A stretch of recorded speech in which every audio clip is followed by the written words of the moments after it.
जय हिंद दोस्तों। आज का सवाल यही है कि 100 रुपया आखिर गया कहाँ। इस हिसाब में ऐसी गड़बड़ी हुई है कि यहाँ पर ढूंढते ढूंढते लोग परेशान हो गए कि आखिर भाई 100 रुपया जा कहाँ रहा है। तो आइए हम लोग इसी सवाल को आज यहाँ पर देखते हैं। एक लड़का था जिसको कुछ सामान लेना था और वो बाजार जा रहा था। लेकिन जब वो चेक करता है तो उसके पास कैश पैसा था ही नहीं और ना ही बैंक से निकला उसका पैसा। बैंक को भी उस दिन कुछ काम मैं कह सकता हूँ कि था, जिसकी वजह से बैंक सारे बंद थे। तो वो बैंक से पैसा भी नहीं निकाल पाया। तो अब क्या करता है, ये राम नाम का जो लड़का है, ये सोचता है कि यार मुझे सामान तो लेना ही है।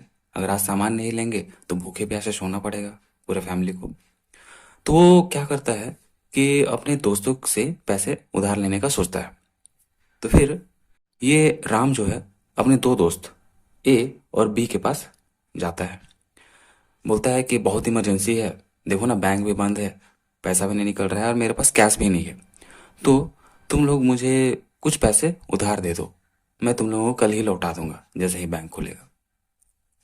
तो ये लोग सोचता है कि चलो ठीक है, दे देते हैं कुछ पैसा, इसका भी काम हो जाएगा और हम लोग के पास तो एक्स्ट्रा पैसा है ही। तो ये ए और बी जो है इसको 1,000 रुपया और 500 रुपया मिला करके देते हैं। मतलब टोटल 1,500 रुपया इसको दे देते हैं राम को। तो अब राम भी काफ़ी चालाक था, सोचा कि चलो ठीक है, 1,500 तो अब ले लिए हैं, अब हमको जाना है बाजार से कुछ सामान लेना है और अपने घर के लिए लेकर के आना है। लेकिन ये बात ये भी जानता था कि अगर बाजार जाएगा और कहीं इसका पॉकेट मारों ने अगर पॉकेट मार लिया तो पूरा पैसा तो इसका डूब जाएगा, फिर ये कुछ भी नहीं कर पाएगा। तो ये क्या करता है कि सारे पैसों को एक जगह नहीं रखता है, मतलब अलग अलग पॉकेट में सब पैसा 500 500 करके रखता है। कुछ को ऊपर रखता है, कुछ को नीचे में रखता है, कुछ को साइड में रखता है। क्या है कि अगर पॉकेट मार जो है, अगर पैसा अगर मार भी लेगा तो एक तरफ का मारेगा, दूसरा तरफ तो बचा रहेगा जिससे कि वो कुछ सामान खरीद पाएगा। अगर मान लीजिए एक ही में रखा और सब अगर पैसा एक ही बार पर पॉकेट मार अगर मार लिया तो इसके पास तो कुछ बचेगा ही नहीं, पूरा खाली हाथ हो जाएगा ये। तो ये चालाक था, अलग अलग जगह में पैसों को रखा था। अब जाता है बाजार, ठीक वैसा ही कुछ हुआ इसके साथ। कुछ देर के बाद देखता है बाजार में घूमने के बाद इसका 1,000 रुपया गायब है। उस पॉकेट में देखता है तो पैसा ही नहीं है।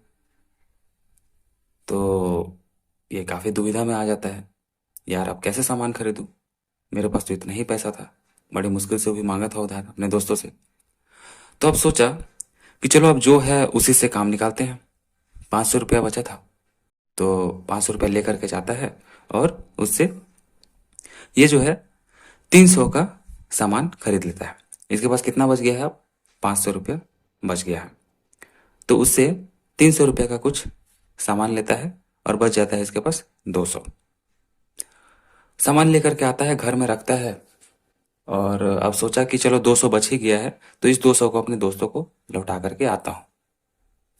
तो ये जाता है अपने दोस्तों के पास और दोनों जन को 1-1 100 रुपया वापस कर देता है। तो अब देखिए 1-1 100 वापस कर दिया तो इसको 900 देना है अब और इसको 400 देना रह गया। घर आके हिसाब करता है अब पैसा का कि चलो ठीक है, इन लोगों को तो बोल दिया कि तुम लोगों को मैं बाद में दे दूंगा, अभी तो इतना ही बचा है, कल ले लेना। घर में आता है, हिसाब करता है पैसे का कि ठीक है, इसने ए को दिया था 900, ए को 900 रुपया देना है, बी को 400 रुपया देना है, ठीक है, और 9 और 4 हो गया इसका टोटल 1,300। और जो मेला में सामान लिया था वो 300 का था। तो देखता है 1,600 आ जा रहा है।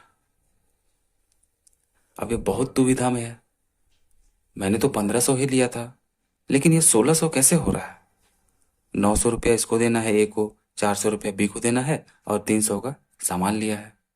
बहुत सोचता है, बहुत सोचता है, फिर भी इसका दिमाग खराब हो गया कि आखिर ये 1,600 हो कैसे रहा है, 100 रुपया कहाँ से बढ़ रहा है, ये समझ नहीं पा रहा है। तो यहीं पर इसका मेन सवाल है कि आखिर 100 रुपया कैसे बढ़ गया।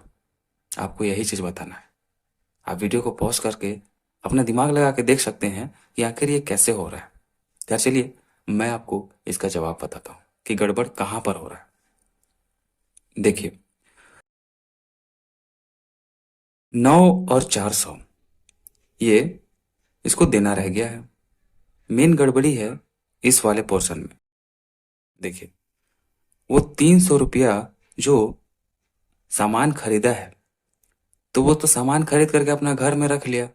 अब आप कोई भी पैसा बैंक से उधार लेते हैं, अपने दोस्तों से उधार लेते हैं, किसी से भी उधार लेते हैं, बैंक को क्या मतलब है, आपके दोस्त को क्या मतलब है कि आप उस पैसे से क्या कर रहे हैं? उसको तो मतलब है कि आप उसका पैसा जितना लिए थे आप उसे वापस कर रहे हैं कि नहीं कर रहे हैं। ठीक है, यहां पर भी वही चीज है। इन दोनों दोस्तों को तो देखिए मैं बताता हूँ, 1300 रुपया, एक एक 100 रुपया तो पहले ही दे चुका है। यहाँ पर देखिए, जब आया था सामान खरीद के तो एक एक 100 रुपया पहले दे चुका है, तो मतलब यहाँ पर 300 नहीं बल्कि 200 रुपया ऐड होगा। 200 रुपया पहले दे चुका है और अब 1300 रुपया देना बाकी है, तभी ना मिल करके होगा 1500। आखिर जितना दिया गया है उनके द्वारा, दोस्तों के द्वारा, उतना ही तो हम उन्हें वापस करेंगे। ठीक है, जब ये बंदा 200 रुपया इनको जा करके लौटा चुका है, 100 और 100, तो अब जो बचेगा वही तो लौटाना होगा ना हमें। तो 200 जब दे चुका है तो 1300 रुपया, तो दोनों मिल करके हो तो गया 1500। तो यहीं पर कंफ्यूजन था कि यहाँ पर 300 नहीं होगा, ये जो हम लोग 300 ऐड कर रहे हैं, जो कि ये सामान खरीदा है उसको यहाँ पर ऐड नहीं करना है, बल्कि जो दिया है और जितना देना रह गया है उसको हम लोग ऐड करेंगे। अगर आपको समझ में नहीं आया तो आप इसे रिवर्ट बैक करके देखिए एक बार, आपको समझ में आ जाएगा। बहुत आसान सा ट्रिक है। तो इसलिए यहाँ पर 100 रुपया बढ़ रहा था क्योंकि हम लोग यहाँ पर जो सामान लिया है उसको ऐड कर रहे थे, लेकिन ऐड किसको करना है, जो वापस दिया गया पैसा है। ठीक है, तो यही थी इसकी एक छोटी सी ट्रिक। यहाँ पर इसका जो तोड़ है यहाँ पर छुपा हुआ था। ठीक है, उम्मीद करूंगा आपको यहाँ पर कुछ ना कुछ समझ में आया होगा और वीडियो पसंद आई होगी। वीडियो पसंद आई है तो इसे लाइक कर अपने दोस्तों के बीच में जरूर से शेयर कीजिएगा दोस्तों। और चैनल पर नए हैं तो हाँ, प्लीज इसे जरूर से सब्सक्राइब कीजिएगा। मैं इस तरीके की ट्रिक वाली वीडियोस, पहेलियां लेकर के आता रहता हूँ, जिससे होता यह है कि कहीं ना कहीं हमारे सोचने समझने की शक्ति बढ़ती है और आप कैलकुलेशन ज़्यादा अच्छे तरीके से कर सकते हैं। तो चलिए मिलते हैं अगले वीडियो में, तब तक के लिए टेक केयर। जय हिंद, जय भारत।